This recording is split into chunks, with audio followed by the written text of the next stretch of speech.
welcome to Tea Time with Ruthmere today. Sorry we had a little bit of a late start. We had some technical difficulties. Our microphones aren't currently working, so we're going to try to speak up as loud as we can, but if you can't hear one of us, just let us know. So today is going to be our actual last tea time before we go ahead and open our doors on Sunday. And today our topic is going to be the clothes in Ruthmere's collection. So with me today I have Joy, our collections manager, and I have Jennifer, who is our curator, and they are both going to be sharing their knowledge with us about the clothes in Ruthmere's collection. We are currently in Elizabeth Beardsley's bedroom, which is important to keep in mind as we move forward. All right, I'm going to give it away to Joy. Well, I wanted to share with our viewers that because of the condition of the house, we are not having our tea up here. And so we had our tea downstairs, and so we just didn't want to bring fluids up into the museum. But I referred to a few of my books that I have on fashion. One is Victorian and Edwardian fashion, and the other one is ladies' fashion, and it stems from 1850 to the 1920s, and that really connects us with Elizabeth Beardsley. She was born in the year of 1850, and she died in the 20s, and so there were a lot of different fashions that Elizabeth herself saw during her lifetime. And a lot of our fashions we do not even have on display.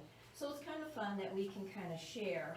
But just to give you a little background of what styles she saw, the hoop skirt, the bustle, and the sheath were three styles that during her lifetime she was seeing come into fashion. The hoop skirt would go out, the bustle would come in, the sheath would come in, then again the bustle would come in.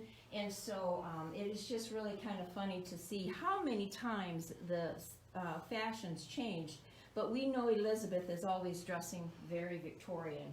But it was shortly after the end of the Civil War, the hoop skirt kind of lost its favor, and what was coming in style was less fullness in the front and a whole lot of fullness in the back. And it's really kind of funny to think that to have a big bustle or that rear part of a woman's profile was something that they would make very extravagant, and where I kind of would like to have it smaller, but they would go very, very big. So it's just kind of funny to think that during the times, we have votes for women up here on a sheath dress, and this is a white dress. A lot of times in the summer, women would wear these. Jennifer, you called them lawn dresses. They would wear them to garden parties, very lightweight. We have over here on this dress form, which by the way was owned by Elizabeth Beardsley. And when she needed a new gown created for anything, this is what her seamstress would have used. This shows us that Elizabeth was still corseting, and you try to pinch your waist as small as possible, and you try to cram your feet into small shoes. So the waist and the feet were two things that were very evident to fashion at that time. They were watching the fashions over in France, and so the smaller the waist, the smaller the feet was what women would try to do. I did some research on the corset, and there was a woman in history that would even got her waist down to 13 inches. Oh my God. That was way, way, way too small for a common, body, but that is something that the women, it's really kind of sad that that's what this one woman would achieve, and it was through the corset. So I'm so glad that we're out of that idea. Yeah. And I can see why the women wanted the fashions to change. Just like they wanted history to change, the votes for women was something that they really, really wanted.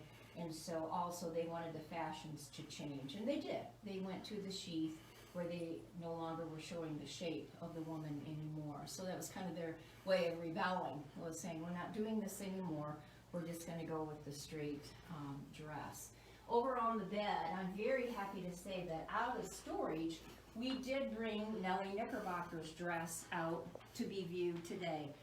In our automobile collection, we have one of Nellie's cars out there, and very rarely do we have her lace dress out. Whether this was her wedding dress or not, I think it was just a party dress or what we would consider a ball gown, but it is absolutely beautiful. So this is one that we wanted to show that is in our collection of fashions. Also over here on the bed is a bustle. Jennifer, I don't know if you can kind of bring that up a little bit, but this was something that would be tied around the waist, and it would make the rear part of the dress. So there was a lot of extra yardage at the back of the dress so that it could go up and over. And so it's just kind of weird to think that they would want this big bump at the back, but it was fashionable to those ladies at that time. By the time in the 1908, 1910, Elizabeth's time of moving into this house, this was passé. This was out of fashion. And so, but it's wonderful that, again, this is part of our collection of our fashions that we do have. And as you would go outside or be seen publicly, you would also have a head covering, or the ladies would wear a hat. So, over here we have your traditional man's top hat, which, you know, men's hats really didn't change a whole lot over the years. I mean, you got your traditional top hats, you had your boilers, you also would have your fedoras. But the top hat, you know, every man needed to have one of those. It could have been, you know, silk, beaver, fur was often popular, you know, collapsible ones, but you know, your hat cases for traveling as well as storing. Your top hats were always stored upside down. Made it, you know, easy. But the women's hats, those definitely changed over the years. You know, you coordinate it with your dress. A lot of times they were, you know, could signify kind of your status in society. You know, the more fancy formal, more, you know, they could go out and order things like Joy said from, you know, Paris, and bring those things, incorporate it, because you had your millineries. They could also eventually, even rather early on, you could do mail order from like Sears and Roebuck and all of those if you saw something that you liked. But as Joy said, same with the women's fashion dress-wise. You would go from the more bustles to more of the chic lawn dresses, and then in the 20s, the flappers, which are very straight. Their hats reflected that as well, because the cloche for the 20s was very, you know, in style, which was very form-fitting, close to the head, but it kind of went along with their hairstyles too, which they, you know, women cut all their hair off, kind of like me, to get a new fresh start. But you know, a lot of people, we do get questions in the museum world about, you know, they have these things in their homes, possessions, and like, what do I do with like storage? You too can store in museum, you know, environment and quality, you know, acid-free boxes. Yes, all these great hats come in like the original hat boxes, which are great, you know, merchandising tools, but they've been around for a while. They might be covered in dust or even have mold, depending on where you store those things, because they need to be in dry areas. So, you know, attics and basements are often where you find them, but that doesn't mean that's where they should be stored. And stuffing them to keep their shape, because hats, depending on the fabrics, like this one for instance, you know, it's got a metal, but some of them aren't. You know, get some acid-free tissue to stuff it to keep the shape. Same with even like the flowers. Other detail work, you can kind of stuff those. Keep it. You can use a steamer to kind of revive the shape of those. But these, you know, the feather plumes, feathers very popular, but they can get dirty. They can start molting, just, you know, like a poor bird. So you want to make sure that those are stored in a good area so that you don't lose those original details. One thing I noticed that you can't do today is put dead birds on your hats. And so this one actually has a bird on that. And these were, what we're told, were actually owned and worn by Elizabeth. That was something that a woman would go out in public, an accessory, gloves, your hat. Today it's your mask. But these are just some fun things that you can see if you come through Ruthmere on a tour. So two things that are really devastating to collection pieces, sunlight and also dust. So precious little things like this, you wanna make sure that neither one of those hazardous things gets on artifacts. And so we're very careful with what we have here, so. And how does the storage like procedure change when it comes to something like this, like the dress? Because this has got so much stuffing in it, it looks like there's somebody in it. Which Well, like, for museum things, just because of the material, you still want to be able to retain the original shape. Because like this, you can see, you know, it's shattering because of the taffeta, which is going to happen with these older clothing. And so you want to be able to not have all the extra folds will cause those creases, which will eventually make it, you know, fall apart even worse. So if you can stuff like the sleeves, you know, the bust area, you do have to fold something, use your tissue and fold it to create a nice, more rounded fold and definite crease on it. But Joy and I were talking, like even when in the 60s or 70s, women would get their dresses dry cleaned and then they'd put the tissue paper, but it was often blue. Blue means there's a dye in it. You don't want any kind of dyes in your storage thing, so get that out. You know, a lot of the acid-free things are more open on the market. I mean, there are specialty places that you can order it for not too bad. You don't have to buy it in bulk.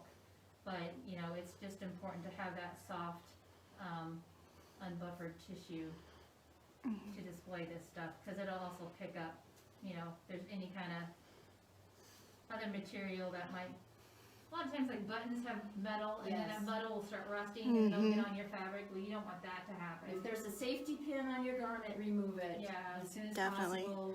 And the best thing for a garment is to lay it flat. The box that this is stored in is an archival box, and it's almost the size of a coffin. It's very large, just to make sure that this is, we're not putting this dress at risk. But you can buy, like you said, those archival boxes, keeps the sunlight out, kind of make sure that you keep your garments in a dry place. And you guys said you didn't know if this was her wedding dress or not. It might have just been a similar kind of summer white dress. It's very highly decorated. If it was not a wedding gown, this would be something that would be considered a ball gown. Okay. But ball gowns a lot of times had beading and a lot of fancy stuff you would show your wealth at a ball. This one is exquisite with the lace, and so leads me to think this might have been a wedding gown, but it doesn't have a lot of the qualities that you see in an older wedding gown. So we don't know which one this is, but it was owned by Nellie, by Knickerbocker, who was a Winchester by birth, and married William Knickerbocker in Elkhart history. Yeah, so this is definitely something that a lot of people are not going to get a chance to see this anytime in the near future in the museum. So this is a very exclusive opportunity that we get to see this dress, which is very cool. All right, so we're going to be moving over to Elizabeth's closet next and kind of show a little bit closer some of the stuff in here. This is part of the tour, but nobody gets to get in here. So obviously we're only going to have one person in here at a time, maybe two if I get all the way to the other end. But so we'll have somebody talk about what we see in here. It's a little dark, but that's good because we want to preserve these textiles by not having them in the direct light. This particular one I had on display when I had my wedding gown collection downstairs last June, and I didn't want to handle it again. But it is an 1890s wedding gown in a couple of different stages, I guess you would say. They would have so much of the netting and the train, and it was definitely a very shorter woman, but I just didn't want to disturb this one. This one has the mutton sleeves, absolutely gorgeous topping. Turn it on for just a second. Would be, for a skirt that would have been worn underneath this. And the way that it is made is exquisitely hand done, and it is beautiful. And so this is in our fashion collection also. This one is a day dress, but it's a very, you can tell that it was owned by a very wealthy woman. It has the pemblon on it, it has the skirt, and it also has an additional train that goes on it that would probably have accommodated a bustle. underneath it too. And so this was something very high fashion, and the pleats are unbelievably hand done in this outfit. And so hanging them on acid-free hangers to show these pieces for our tours. It is in an environment that is UV filmed, and the light comes on and off only when necessary. So the light is not always on these garments. On this side, we do have some cloaks, some jackets, some coats. This is a beautiful part of a peignoir set, kind of a, not really a house coat, but this is really a beautiful, what we would consider a robe. One of my favorite pieces is this one, that after the lady was dressed, and before she put her makeup on, she would put this little makeup shawl on, and this would keep the rouge and the powder from falling onto her clothing that she had, taken a long time to put on. You didn't want to put your clothes on after your face was put on, because then it might rub off on your clothes. So this would be something that would protect your clothes. So this is fun that we do have this in our collection. It has a little hand mirror embroidered on the back. That's so cute. And some more of Elizabeth's hats are up here. Yes. Very protected in the environment, but they would have been kept in boxes to keep the dust off. And like Jennifer said, every hat was sold with a box, which more or less was advertising for the company that you bought it from, but it gave, and these boxes are way gone. The hats still remain, but the boxes are gone. Is this a hat? This one here? I This can't is I a can't tell purse what or a this bag. is. Okay, I That was was a like, fleur-de-lis. Guess where she probably bought that? And Very back cool. behind something you don't usually see, we do have a built-in dresser, and this is where the bustle it was stored. But we have these things, again, you don't want to put a garment up against wood, so they are laying flat. This is a skirt, but it is in acid-free paper and out of sunlight, and it is dust-free in here. So we always watch these things, make sure that they are stable. And it's just a good storage space. But again, if you have artifacts, do not allow them to touch the wood. We have the gloves. Yes. We have the little accessories back here. Just sweet little things that. And I do want to show off the shoes as well really quick, that, because we yeah. kind of glazed past those. So these are some of Elizabeth's actual shoes. I know Joy told me that the fur ones here on the side, you said that was kid fur? Kid leather. Yeah, Kid leather, okay. The little white ones also. They're all very much either silk or they were made of leather. Yes, so she had very, very tiny feet, and my size 10 feet would never fit in those. All right. Okay, now let's kind of come into more modern day, if you're ready. A little more modern. Not quite, though. So yes, we're going to be kind of transporting into the future a little bit. To what era would you say this is? I would say between 1940s, 1960s. Okay. Still from a Beardsley lady, Marjorie Beardsley. Mm-hmm. We are very fortunate to have some of her personal items. Marjorie was married to Walter, and so you do see she was known as Midge, and so we do have a hanky here with her name on that. And do you have anything you want to add to any of these? Or I mean, she's a very stylish woman. As you can tell just by her glass and sunglass collection alone. Yes. Elizabeth Arden is the name on this one. Again, a very important designer in American history. Mm-hmm. I love the shoes. Yeah. That it had clips. You could exchange your Shoe clips. buckles you can Yeah. interchange. You can change that to whatever you're wearing to coordinate with your outfit. And we were talking yesterday how we couldn't really figure out what the exact material was on this jacket, but it was an all-weather jacket was how it's described. Looks like it would repel moisture if Yes. you went out in Yes. the rain. But again, your beautiful buttons. Right, and it almost feels a little papery. It's very light. Yeah. But still, fashion goes right alongside I can function. just see Marjorie wearing those too. Right? Yes, yes. This whole thing could be a very stylish outfit. Yeah. My favorite of hers is this sapphire blue dress. You talked on that in one of our other tea times, because we have a portrait of Mrs. Beardsley in this dress.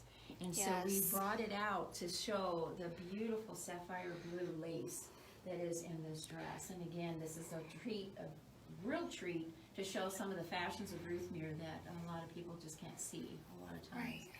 And if you love funky glasses, she also had those. So Oh, so many glasses. whatever color you were wearing, Mrs. Beardsley would have a frame to match. Thick lenses. Really fun. Would you yeah. pick one of them up and maybe one of these top two and kind of Yeah, show them this off is for one us? of my favorites. Oh my goodness, yes. And she was known.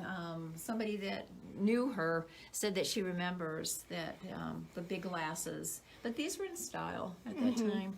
And don't you know they're back in style again? Yeah, Fashion especially just kind of repeats itself. these kinds are definitely getting back into style. I know. I've I seen could a lot wear of girls. those. Yeah. You know. I've seen a lot of girls wearing this kind right here. Yes. I'll pass on that. Me too, me too.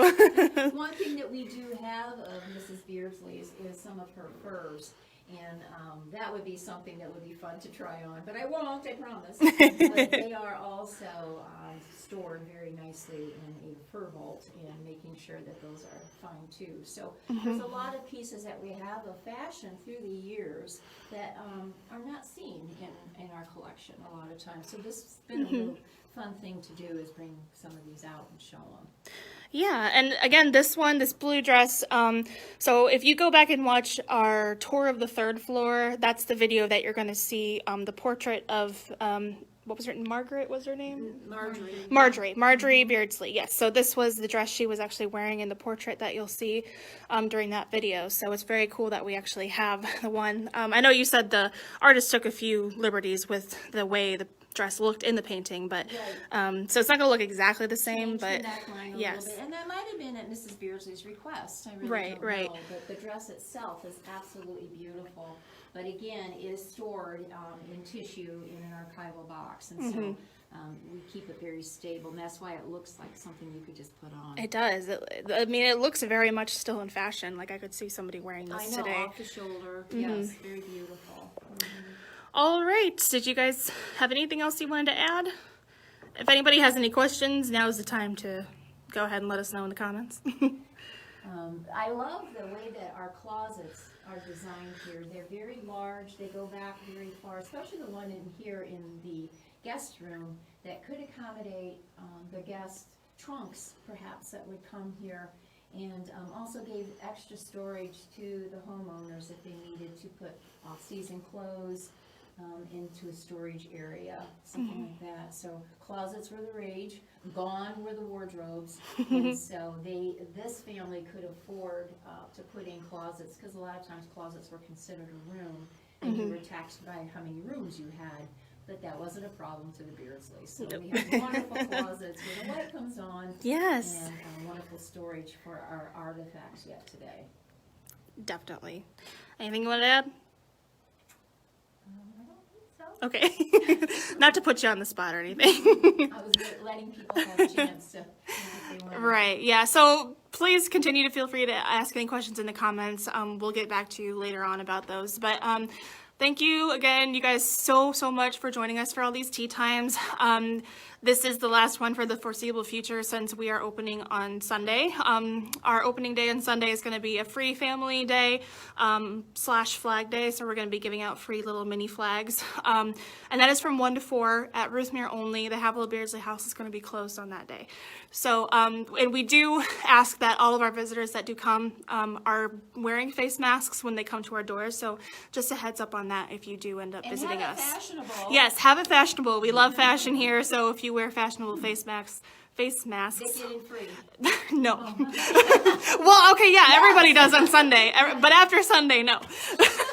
Joy, quit telling lies. It is a free day. Yeah. All right, so thank you again so much, you guys, and you have a wonderful weekend. See y'all later.